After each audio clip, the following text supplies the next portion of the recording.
L'élaboration du cadre de coopération pays 2024-2027 est l'objectif de cette formation qui a réuni différents secteurs qui collaborent avec le programme des Nations Unies pour le développement PNUD en sigle. Le directeur général chargé des relations multilatérales, Isaïe Kubgayo, indique que le gouvernement du Burundi apprécie l'apport du PNUD. Le PNUD travaille avec le gouvernement depuis très longtemps.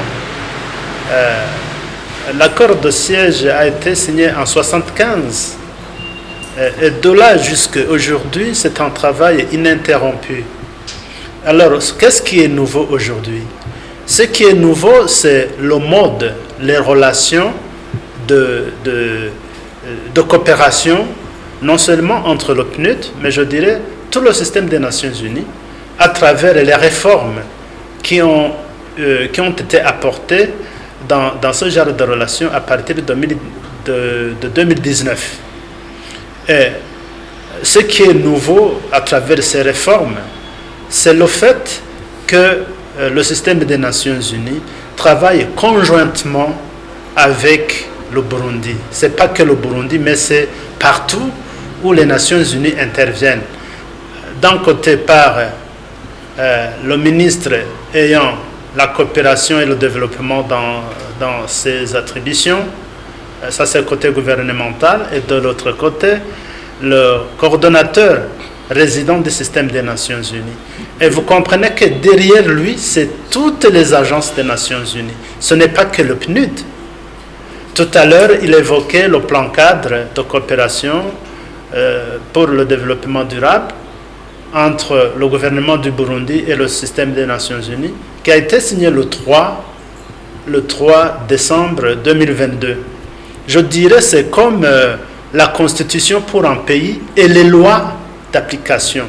Pour l'instant, nous partons de ce document cadre qui donne les orientations, qui donne les axes d'intervention des agences, mais aussi d'autres partenaires, pour justement la mise en œuvre des outils de programmation du Burundi. Au cours de cette formation, Isaïe Kubgayo, le directeur général des relations multilatérales, indique que 3 principaux axes d'intervention ont été planifiés. Nous sommes en train de décortiquer, d'identifier et de planifier les axes d'intervention 2024-2027. Et vous savez que 2027, c'est l'horizon du PND. Donc, nous devrons aller très vite pour, d'un côté, identifier des programmes réalisables dans ce laps de temps, mais qui, au finish, pourra apporter une plus-value à travers la transformation structurelle de l'économie burundaise. Et quand on parle de la transformation de l'économie, c'est tous les secteurs. Seulement le PNUD passe par 3 axes, il les a bien identifiés, il les a bien évoqués. Il a parlé du système alimentaire dans son ensemble, dans sa globalité. Il a parlé de la gouvernance à tous les niveaux, financière, démocratique, financière, administrative, démocratique, tout ça. Et enfin, nous avons vécu il n'y a pas longtemps la montée des eaux du lac Tanganyika. Nous vivons la rareté des pluies dans certaines zones. Nous vivons le glissement des terrains un peu partout.